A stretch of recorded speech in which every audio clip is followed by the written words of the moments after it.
Hey guys, welcome back to another video, and today I'm here to talk about one investment. One investment. This is all you have to do. It is guaranteed to change your life. Yes, you heard me right. It is guaranteed to change your life. So if you do enjoy this video, be sure to smash the like button. It helps me out a lot. I'd really appreciate it if you guys did that. Also, subscribe to the channel if you do enjoy this content. And without further ado, let's get right into it. So the thing that is going to change your life is, it might sound simple if you're an experienced investor, but a lot of people aren't. And even if you are, you can gain a lot from this video and what I'm going to talk to you about. So what we're here to talk about today is index funds, investing in index funds, but not just that in general. We have one in particular that we are going to be investing in that has seemed to consistently outperform the others. This is SCHG. This is the Schwab US Large Cap Growth ETF. This is an index fund that since inception in 2009 has returned approximately 16.53% a year. That is a compounding annual growth rate. So to say the least, this is a very successful ETF, because if we look at SPY, that is an ETF that since inception it has returned in the tens of annual compounding annual growth rate, 10.6%, which is still good, very respectable. But if we go to SCHG, we see that has done a little bit better since inception. So that's very good to see and very promising for the future when investing in SCHG. So what I wanted to do is put this into perspective. If you did invest into SCHG, for you, if you're a younger viewer watching this, if you're an older viewer watching this, if you have kids, what would happen if you just put a little bit of money inside of this every month? So let's say you just had a newborn. That's one of the scenarios where this could be the most, plausible, the way to make the most money. We put in the calculator, I'll leave this down below, link in description, but we do have the starting amount at $1,000. Let's say you have $1,000 sitting around, you throw it in this account. This is after 65 years, because let's assume your kid retires when they're 65, and the return rate on this is 16.5%, about 16.53%. That's what we saw. This is compounding annually, and you're making an additional contribution of only $100 at the beginning of every month.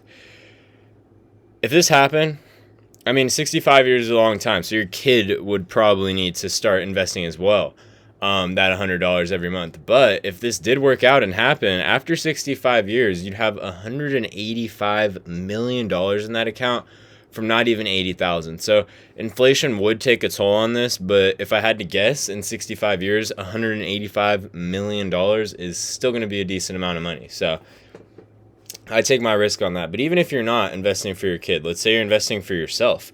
Let's say you out there are a 30-year-old person and you just found out about investing and you have a little bit of money on the sideline and you want to retire at 65. So let's put it in here, 35 years. We have the same return rate, compounding annual growth rate.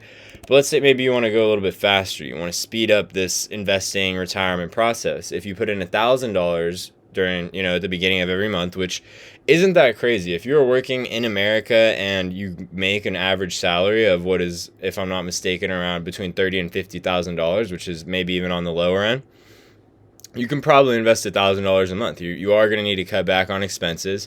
You might not be able to eat out as much as you want. You might not be able to have as much fun. But if you are 30 and in the situation where you want to make this a reality, you want to make your future a reality where when you retire, you have 16, almost $17 million. If you want that to be a reality, then those are the sacrifices you're going to have to make, which really aren't that bad of sacrifices. If I'm speaking from experience, I think that you can probably, instead of buying Starbucks every morning, you can buy an espresso machine and make coffee at home.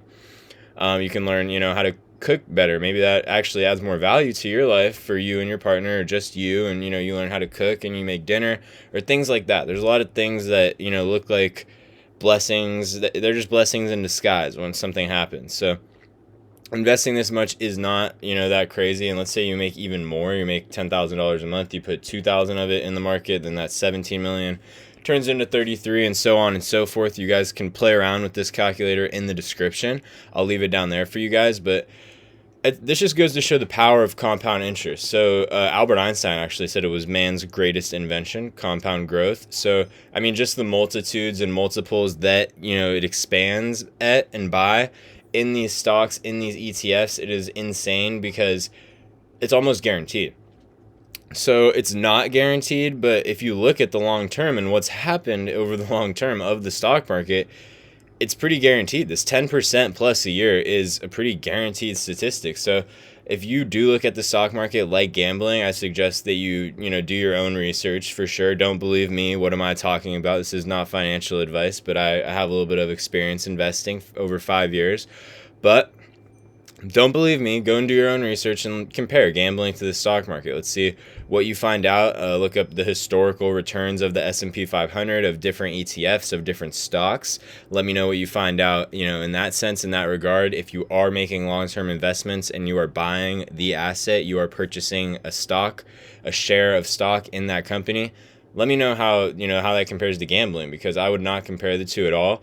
And I also wouldn't compare buying stocks to buying crypto. I think that those are two very different things as well, because a stock is a vehicle for owning, you know, share in the company. You have part of the company in your portfolio. You own a piece of that company. You are an investor in that company. You are giving them money to use towards capital for growing that company, for expanding their business. So if you're, you know, buying crypto, that's a whole different story. If you're buying options, whole different story. That might be gambling. If you're not buying leaps, even if you're buying leaps, you're taking a risk with that leverage. That's for a whole other video. But all that I'm here to talk about today is that ETFs are very special. They're something that are not, I mean, they should be taught about in school. Honestly, I'm very surprised that, you know, schools don't teach students or kids about the stock market, about ETFs, about things of that nature. I hope that that starts to become a thing one day. And, you know, even when that does become a thing, I think the ETFs are going to rise by more percentage points just because of the volume that's pouring into them. More people are going to be investing in ETFs. And if you have a pension or a 401k or something like that, they're investing in ETFs. That's how you're making that money year over year. And they're keeping some of the top line. You're not getting all of that. So it's pretty crazy in that regard as well. So yeah, I mean, I really do suggest I'd play around with this calculator. You can change the years. Let's say you only have 10 years or 55 watching this video, and you really want to jumpstart it. You have some money. Let's say you invest $3,000 a year for 10 years.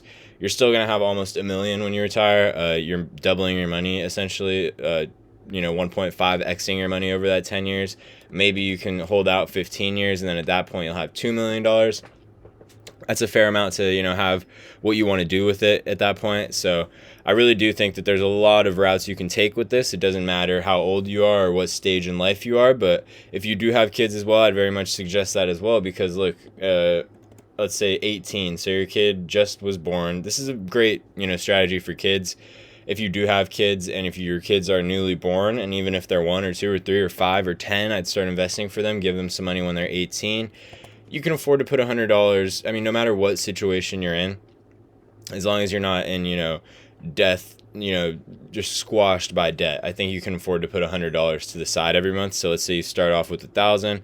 You, after 18 years, your child was just born. Return rate is 16.5, which is the average for this ETF. You have an additional contribution of $100, $131,000 at the end of this. So that's with only, you know, $100 as the additional contribution. And let's take this to $200. Maybe you can put a little bit more aside for your kid. So if you give an 18-year-old $247,000 when they turn 18, they're going to be pretty happy. And there's a lot of things that they can do with that money. That's enough to pay tuition for 4 years at pretty much every college in America, unless, you know, even if you go to private school out of state, this will probably cover 4 years of it. And yeah, I mean, there's a lot of things that you could do with that money, and the more money you put to the side for your kid, the better. Let's say you're really living life and you can put $1,000 to the side, you can give your kid $1 million when they graduate. So there's a lot of things going on here that, you know, you can do the math yourself. I'd really suggest playing around with this. Let's say you invest, okay, this is a little more, you know, gambling, but let's say you invest, into single stocks and you're doing really good, and you can do that over the span of, you know, 10 years, and you're investing, you know, $1,000 a month. That's my goal, 25% compounding annual growth rate for 10 years, investing $1,000 a month. That's almost $500,000 in 10 years from only 120,000. So the return rates can get pretty crazy, and if you can standardize these high returns, you know, for over the course of 30 years, that's when you become a pretty good, crazy good investor, because you see the total contributions of 360,000 turn into almost 45 million. And I mean, look at the last like 2 years in this graph right here. Look at how much that jumps. That's just the last year. You go from 35 million all the way up to 44. So you're making about $9 million almost here just in the last year, which is crazy. It just goes to show the compound interest really picks up towards the end. It is not a linear graph, and it really does pick up towards the end of the cycle. So that's all I have for the video today, guys. If you did enjoy it, be sure to smash the like button. Also, subscribe to the channel. We're almost at 500 subscribers. I'd really appreciate it. It helps me out a lot. I love making these videos for you guys. And yeah, I'll catch you in the next one. We're uploading daily. Happy Labor Day to everyone that's watching on Labor Day. If you're watching on a different day, have a great day. I hope that your portfolio is doing good and day's going well. Catch you in the next one. Peace.